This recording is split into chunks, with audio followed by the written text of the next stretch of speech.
Bom dia a todas e todos. Uma grande satisfação, novamente, me dirigir a esse grupo, cumprimentando muito especialmente o João Bosco, que eu conheci talvez há pouco mais de 10 anos atrás. Eu não me lembro bem se foi quando eu saí do Ministério da Defesa ou se foi no intervalo entre o Ministério das Relações Exteriores e o Ministério da Defesa. Mas, de qualquer maneira, quando isso parecia realmente uma ideia, mais um sonho do que uma ideia racional, ter esse foro dessa amplitude.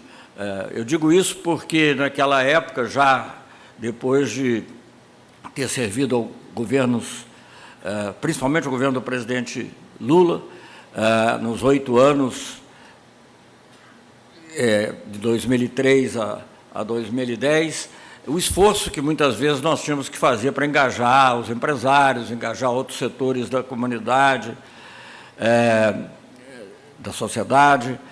E, no entanto, hoje vemos, de certa maneira, a sociedade, vai me perdoar aqui o embaixador Carlos Duarte, chefe da subsecretário que cuida dessa área, mas a sociedade até à frente do governo com iniciativas que propiciam a aproximação do Brasil com a África. Eu acho que é muito importante ter um evento como esse também, num momento tão grave da humanidade, né? Hoje, o nosso ministro das Relações Exteriores, Mauro Vieira, está em Nova York fazendo uma tentativa, não digo quase desesperada, mas uma tentativa realmente heróica para ver se aprova uma resolução no Conselho de Segurança, não só para defender, enfim, todos os que sofrem na região, o povo de Gaza, os israelenses que sofreram também com o ataque de características terroristas, não só isso, mas defender até a própria Nações Unidas, porque como pode as Nações Unidas estarem inertes e inermes numa situação tão grave como a que nós estamos vivendo hoje? Eu posso falar um pouco pela minha idade, não tenho praticamente 60 anos ligados à diplomacia, 82 quase de idade. Eu raramente vi uma situação tão grave quanto essa no mundo, né, em que, mesmo na famosa crise dos mísseis de Cuba, em que realmente todos corremos riscos gravíssimos, mas eu acho que não havia uma disseminação do ódio, não havia uma polarização das mentes tão grave quanto há hoje. E havia, digamos, dentro da irracionalidade, que seria uma guerra nuclear, uma certa racionalidade na condução dos fatos. Havia o telefone vermelho, na realidade, 2 homens que tinham que opinar, o Kennedy, que tinham que decidir, o Kennedy e o Khrushchev, e eles acabaram chegando a um acordo. Eu acho que hoje nós vivemos uma situação muito mais grave, com uma multiplicidade de atores, com 2 guerras que, de alguma maneira, se misturam, e ver a ONU enfraquecida é algo que realmente preocupa extremamente. Então, eu acho que isso ressalta de maneira especial também a importância desse evento, porque enquanto a gente vê no mundo essa ameaça, essa tragédia, já que se desenvolve, a ameaça de destruição maior ainda, enquanto se vê isso, esse evento é um evento de aproximação. Eu acho que Brasil e África, eu estenderia a América do Sul, América Latina, mas estamos num evento Brasil-África, são símbolos de uma amizade entre continentes, entre povos, que é o exemplo do que nós temos que seguir para garantir a segurança da humanidade. Ô, João, eu tinha preparado aqui uma coisa mais longa, né, com várias citações de eventos que já ocorreram no passado, talvez até cite alguns, mas eu não vou fazer isso, não vou ler, porque não vou cansar essa audiência que quer, naturalmente, conversar sobre coisas práticas e sobre o futuro. Eu tenho uma ligação pessoal com essa relação com a África, bem antiga, eu poderia dizer, porque a minha geração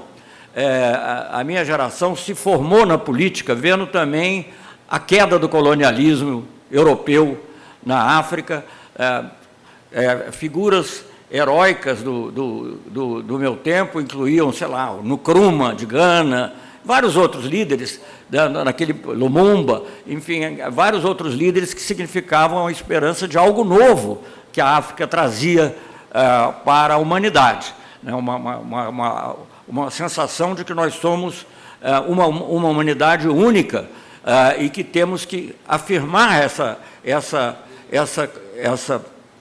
característica comum muito acima de quaisquer outras diferenças. Então, eu me formei nessa geração, houve períodos não tão positivos, né, no Brasil, mas lembro também que mesmo num período difícil como o do governo militar, eu trabalhava no gabinete do ministro Silveira, e o Brasil foi o primeiro país a reconhecer o governo de Angola, logo depois de uma longa guerra civil, em 75. Então, e mais tarde, outros esforços, eu tive também participação em alguns deles, por exemplo, a criação da Comunidade dos Países de Língua Portuguesa, sob inspiração do então ministro José Aparecido, que era ministro da Cultura, enfim, vários outros eventos, mas nada se parece com o que foi feito no governo do presidente Lula. Eu não vou aqui carregar milhares de fatos, mas, assim, alguns. Nós dobramos o número de embaixadas na África, passamos de 18 para 35 ou 36. O nosso comércio, que era de 5 bilhões de dólares, que é quantia pequena, né, se nós falarmos aqui, sobretudo por um representante, o ministro dos Emirados Árabes, mas era 5 bilhões de dólares, chegou a 25, chegou a 28 bilhões, num período de 5, 7 anos, apesar do período da crise do Lehman Brothers, que significou depressão no mundo inteiro. Então, houve um crescimento muito grande.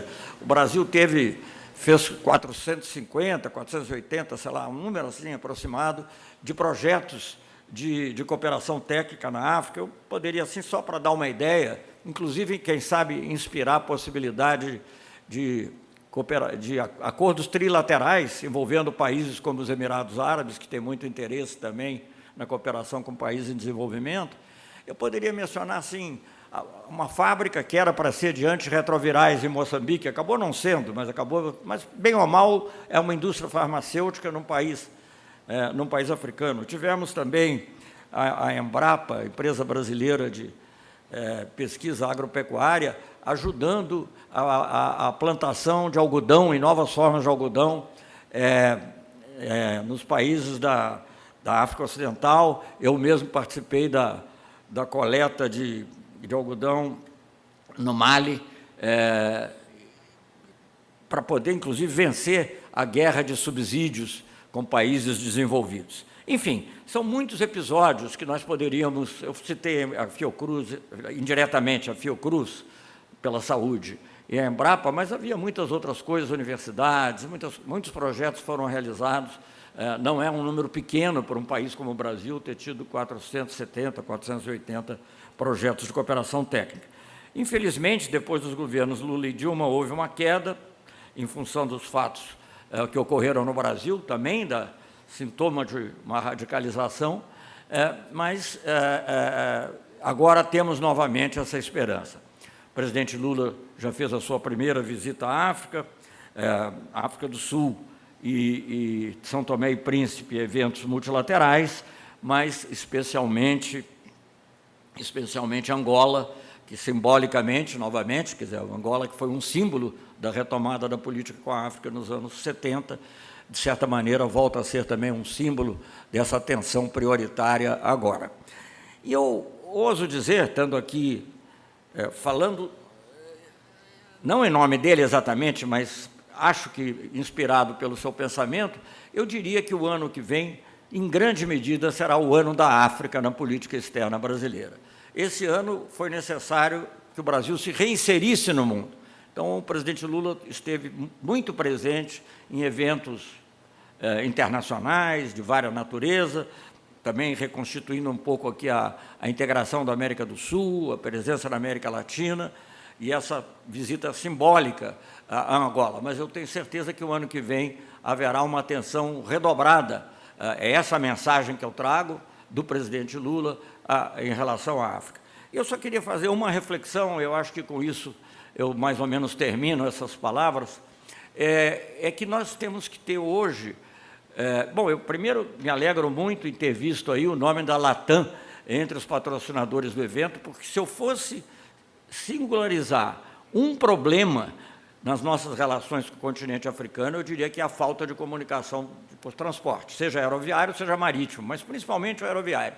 E esse seria um grande avanço, abrirmos. Já tivemos muito mais linhas aéreas no passado, mas hoje em dia, infelizmente, praticamente nenhuma. Acho que fico contente de saber que reabriu da África do Sul, mas quase nenhuma. Talvez as próprias empresas do Oriente Médio, inclusive dos Emirados, possam também conceber alguma passagem, alguma linha aérea que tenha como escala intermediária um país da África Ocidental. Mas, enfim, essa é a grande limitação que a gente encontra. Mas eu queria dizer que, além disso, que é obviamente muito importante, eu acho que é preciso que a nossa cooperação com a África, agora, daqui para frente, leve em conta não só, digamos, uma visão um pouco positiva, mas que não deixava de ter um certo paternalismo, quer dizer, como o Brasil pode ajudar os países africanos, passar dessa visão para uma visão que compreenda que a África é um continente de grande crescimento. Eu acho que se nós tirássemos a China, a África seria a região do mundo que mais cresceu durante muito tempo. Agora está enfrentando também um problema de dívida, de endividamento, etc., mas cresceu muito, e com setores novos, com industrialização. A África já se empenha, por exemplo, em questões como identidade digital, muitas outras questões que nós praticamente ignorávamos. Então, eu acho que há uma perspectiva não só, digamos, de contribuir para o desenvolvimento africano, mas de fazer um desenvolvimento conjunto. Empresários brasileiros, empresários africanos, com a participação também de outros, eventualmente, podem trabalhar juntos em agricultura, podem trabalhar juntos nessas questões novas, até de inteligência artificial, não é? Também podem trabalhar juntos em questões como clima, como florestas. Quer dizer, há um enorme campo em que nós podemos contribuir para o desenvolvimento, a maior igualdade. O governo brasileiro, o presidente Lula, coloca como uma prioridade do Brasil no G20 o combate à desigualdade. Então, essa aproximação Brasil-África tem que contribuir também para a diminuição da desigualdade no mundo. Esse é, digamos, o nosso grande objetivo, é o grande objetivo do presidente Lula. Eu acho que a aproximação Brasil-África é um símbolo desse objetivo central. Eu lembraria que, durante o governo do presidente Lula, foi criada também foi criado um fórum entre a América do Sul e a África. Foi uma ideia do presidente Obasanjo, na realidade. Ele propôs Brasil-África, mas o presidente Lula preferiu que fosse América do Sul-África, para justamente fazer também disso um fator de integração do nosso próprio continente. Enfim, eu acho que isso é uma coisa que pode ser retomada, e eu acho que pode ser também um símbolo de paz. Quer dizer, eu acho que nós não podemos ignorar. Durante muito tempo, nós tomamos a paz como se fosse um dado, né? Quer dizer, take for granted, como dizem. Mas não é, né? A paz, como a liberdade, são coisas assim como o ar. Você só sente a importância delas quando falta. Então, eu acho que essa é a nossa missão, a missão de trabalhar pelo desenvolvimento, a missão de trabalhar pela diminuição, se não eliminação total das desigualdades, por uma maior justiça, mas também por um mundo pacífico, um mundo que respeite o planeta, respeite a natureza, que preserve o planeta para gerações futuras. A grande parte da juventude dos próximos anos, decênios, eu não tenho aqui presente totalmente as estatísticas, mas é mais ou menos assim, 50% dos jovens do mundo estarão na África em 20 ou 30 anos. Então, nós temos que trabalhar por isso, trabalhar pelo futuro da África, por essa cooperação, também trabalhar pela humanidade.